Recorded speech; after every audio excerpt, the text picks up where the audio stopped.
if I had a chance to do it again, I would do it, hands down. Even if you tell me next time you may die, I would do it again. I don't care. Because the military, the army, and serving this country has been the greatest honor for me. My father was a minister, Protestant minister, and he was actually, anti-military to say. But strangely enough, the skills it takes to be, someone that works, within the church are the same skills. But you know what? The wife was tired. She was tired of me deploying. After my last deployment to Afghanistan in 2018, I came back in 2019 home. I was happy to be home. She was happy.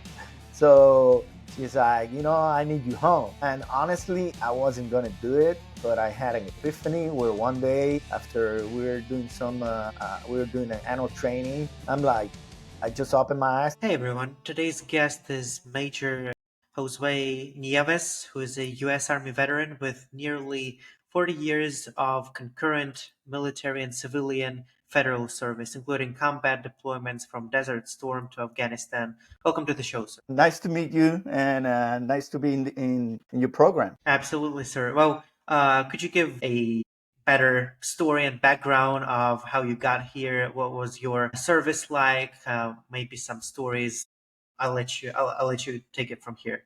My story actually started with my father. Strangely enough, my father was a minister, Protestant minister, and he was actually, anti-military to say. But strangely enough, the skills it takes to be, someone that works, within the church are the same skills that takes to be a leader in the military. A lot of them. I mean, it's not strange that when you read the Bible, the first people that were going in combat was the priest. When you read the Bible. So I have to say that my father wasn't happy when I joined the military, but he's the one that actually coached me into it because I had all the skills.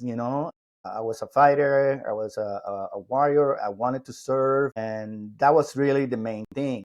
Besides that, I'm a product of my generation, be all you can be. And like many other people that have been in your program, I grew up watching the World War II movies and Vietnam, and then you get all the be all you can be. And believe me, I believe it. I see your program, I see your postings on LinkedIn, and I'm very proud of this country. I consider myself a patriot, and I say, how can I serve? And I decided, you know what? That's what I'm going to be. I'm going to be a soldier. So when I joined the Army in 1987, my plan was to make a career out of it. I was on active duty. I got sent to Korea. Then after that, I got sent stationed Fort Campbell, Kentucky. By then, I was already married. And what happened is that after Desert Storm, that was my first deployment. This is in 1991. There was a reduction in force. There were no promotions, and I saw the writing on the wall. I was going to go back to Korea, and as much as I liked the Army, I'm like, I'm not going to go back there because a lot of people like it. I did it.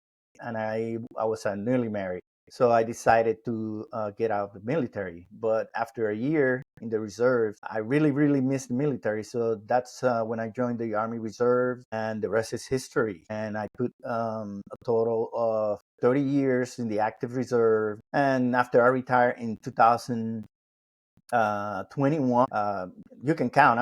There's this thing called the gray zone. It's the retired reserve. So they added 4 more years. They count me as a 38 years of service, which, for me, it's an honor to have served for that long. And, I can tell you ahead, like all the people that you have interviewed, is that if I had a chance to do it again, I would do it, hands down. Even if you tell me next time you may die, I would do it again. I don't care because the military, the army, and serving this country has been the greatest honor for me as a civilian. The second, the next thing to that is, I feel like I'm serving not just my nation but God when I'm doing this. And interestingly enough, you pointed that you wanted the military to be your career from the get-go, and some of my guests were honest, and they honestly said that they actually didn't want to be in the army for a long time, and many people were like that, but then they eventually realized that they want to stay. For you, it's different. So you wanted to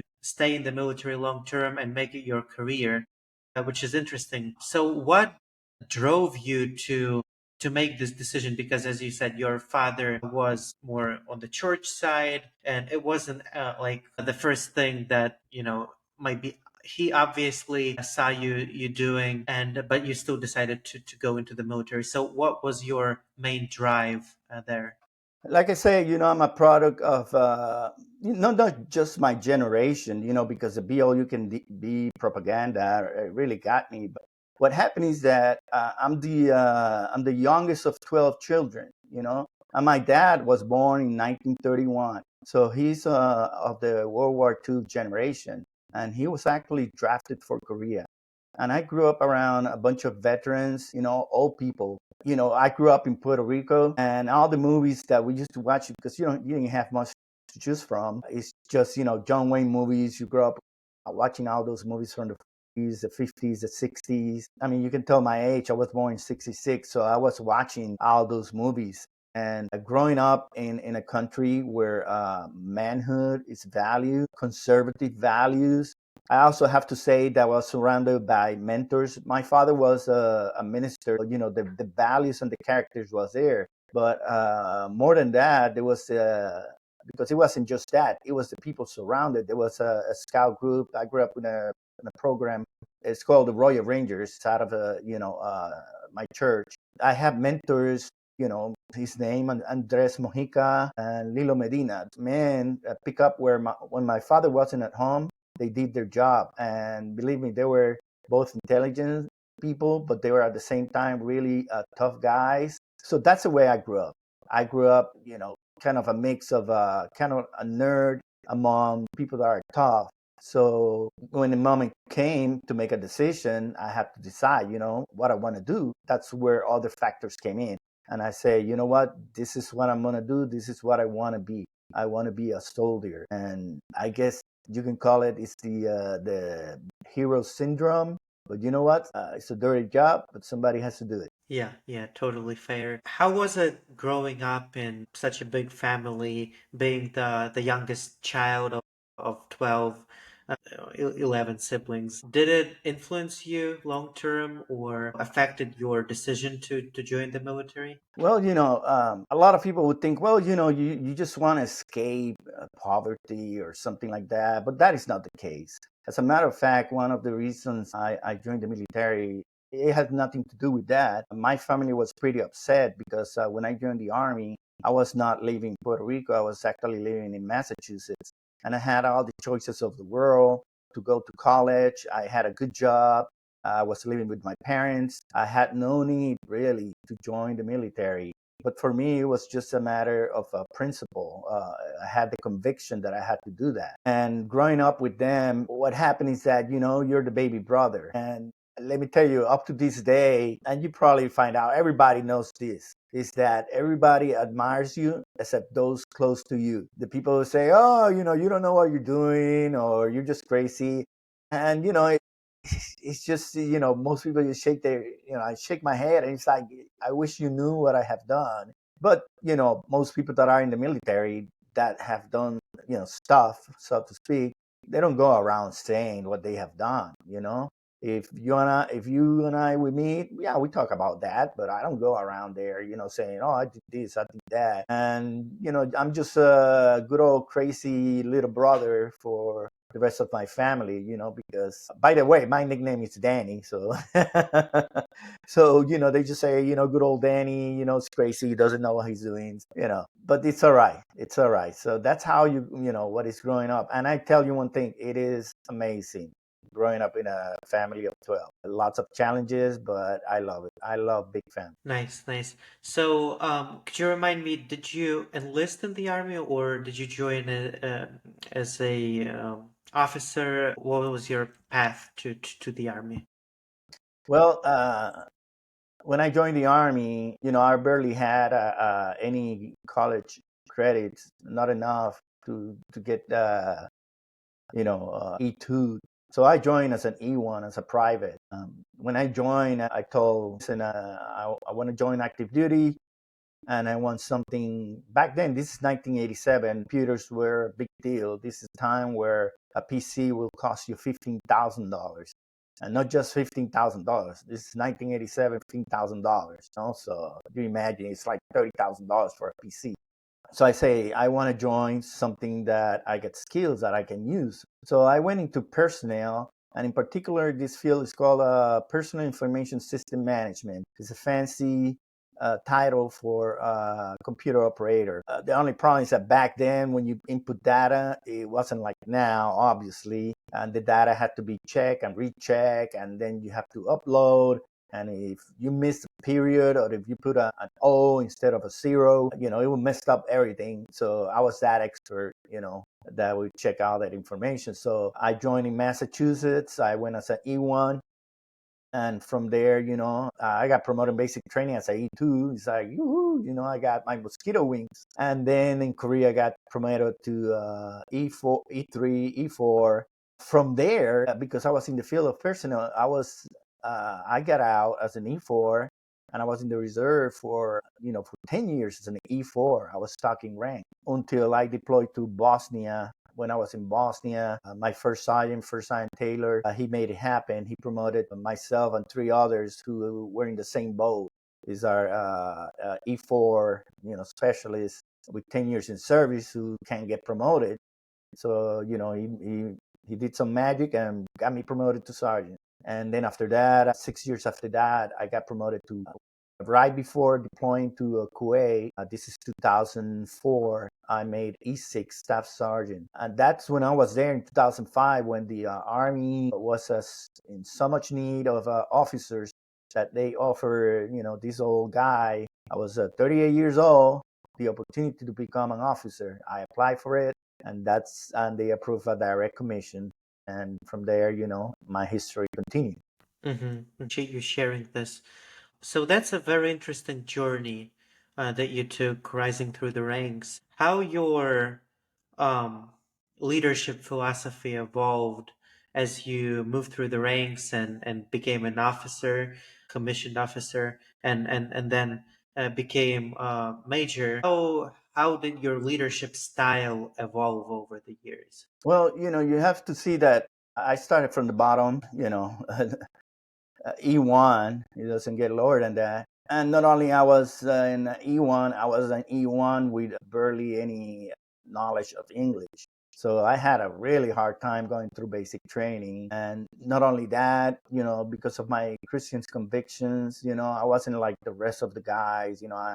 Especially when you go to Korea, everybody goes wild. That wasn't me. And, I got, how can you say, emotionally beat up. The people would pick on me, sort of. But I have a really strong foundation from my home. And along the path in life, you always find some people that really help you. And I got some of that. That was particularly true when I got my commission. I have to say that a lot of times the Army trains you really, really well. But the mentorship part, that's the part that, it lacks, they drop the ball there. And that's why I always tell people, get a mentor, get a mentor. But when I became an officer, I say, you know what? I'm not going to make the same mistakes as in the past. And what I did is that for the first time, I took care of myself and of my career. And I was fortunately enough that I joined the SDDC, the Surface Deployment and Distribution Command, and I had an excellent commander. I brought his name because I'm like, I don't want to forget his name, because I wanted to mention the guy. He was an excellent commander. One was Bergeron, Lieutenant Colonel Bergeron, and the other one, who is now a general, actually Hagenbeck. Those two, that was the first time that somebody sits with me and takes care of me. I'm like, and that's when I realized, you know what? I really like this. I like to be a mentor. I mean, remember, I was almost 41 years old by the time I got my commission. In Army years, you're dead pretty much. That's really old. So I'm like, you know what? I really like that. I like how these people treated me. And I think that's what I'm going to do. I was a captain when that happened. And I really thank them for that, because during my command and my time after that, when I was a captain, I realized, you know what? I got everything I need. I got my little ribbons, because people like to collect them. I got ribbons. I got my rank as a captain. I mean, you just got to remember, I was a staff sergeant. I don't need anything else, so I'm gonna help people from now on. Very interesting. So the power of mentorship, the importance of mentorship has played a huge role on you. So how do you mentor other people, maybe young soldiers, or I don't know if you do it outside military as well, but what's your approach to mentoring other people? Well, I because I have like a dual career. Remember, what I decided to in life is I told people, don't be a one trick pony. That's what I try to tell people, teach them. Do more than one thing.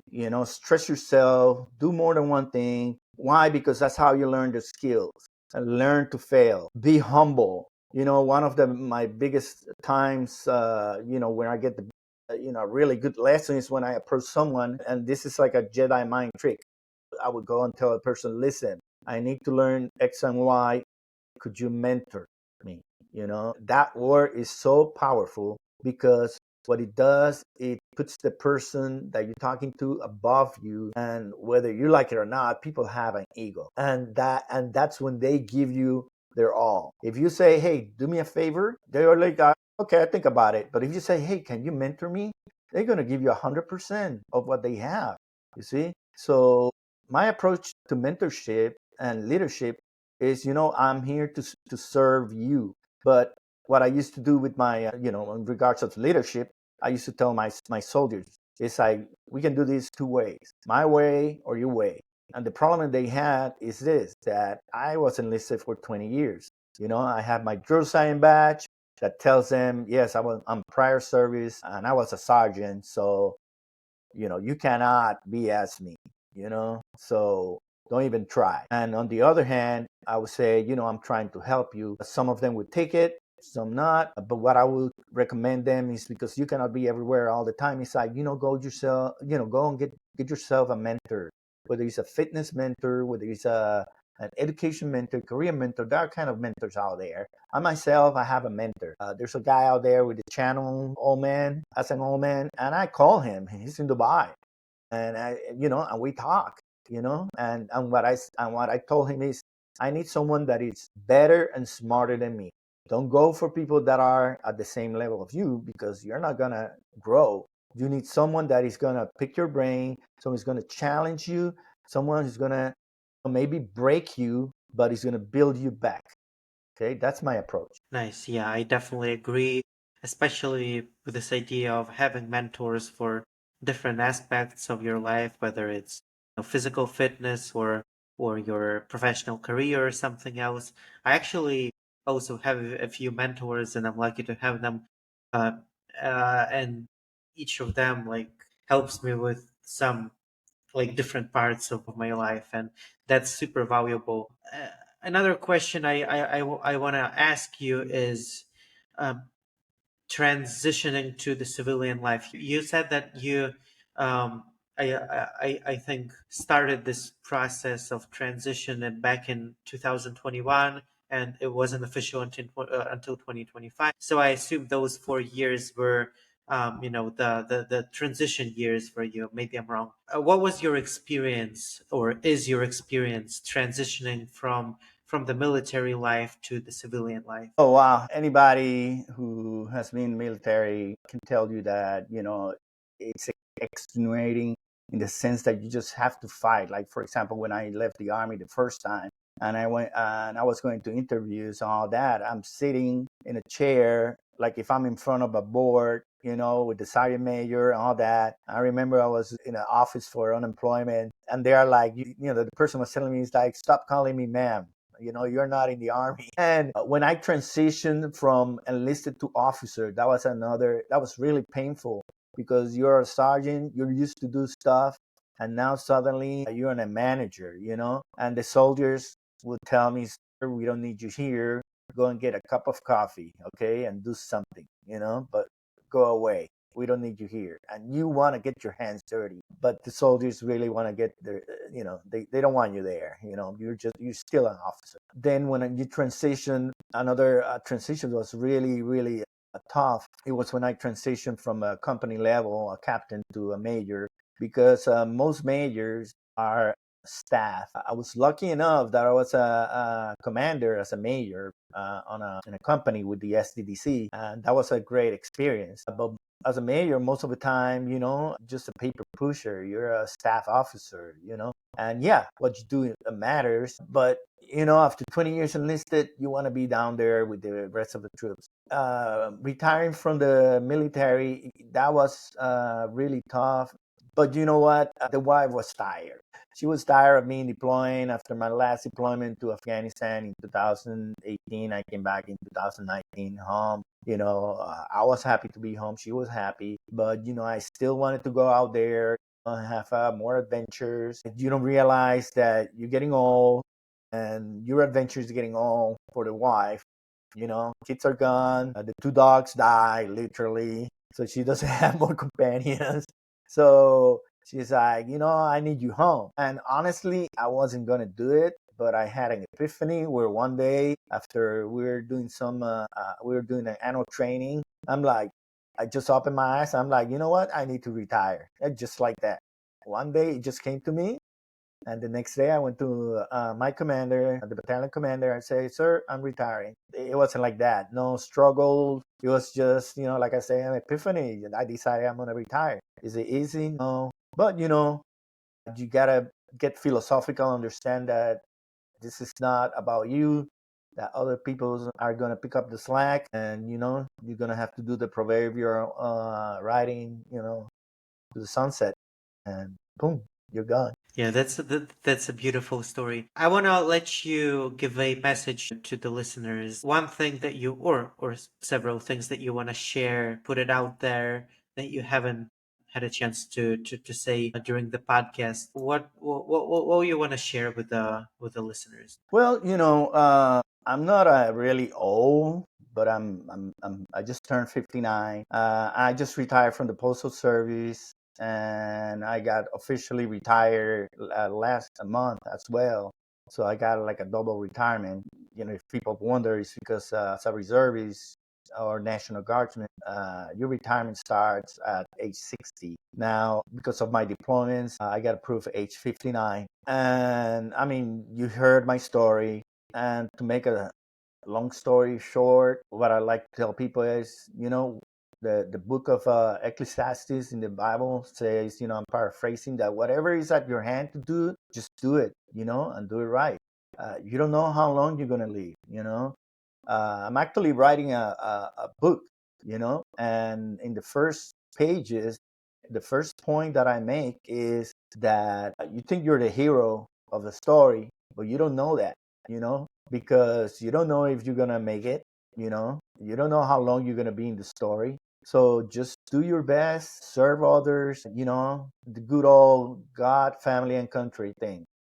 That I believe in that. Take care of your family, serve your country, and and put God above everything. And whatever is at your hand to do, just do it, because you don't know about tomorrow. And enjoy life. Enjoy the ride. Thank you, sir, for sharing this and for joining me on the podcast today. Truly an honor to speak to you and to learn from you. Good luck with your retirement that you'll continue. Enjoy life too, and thank you for your service. And I appreciate you coming again. Thank you for having me, and God bless. Thank you.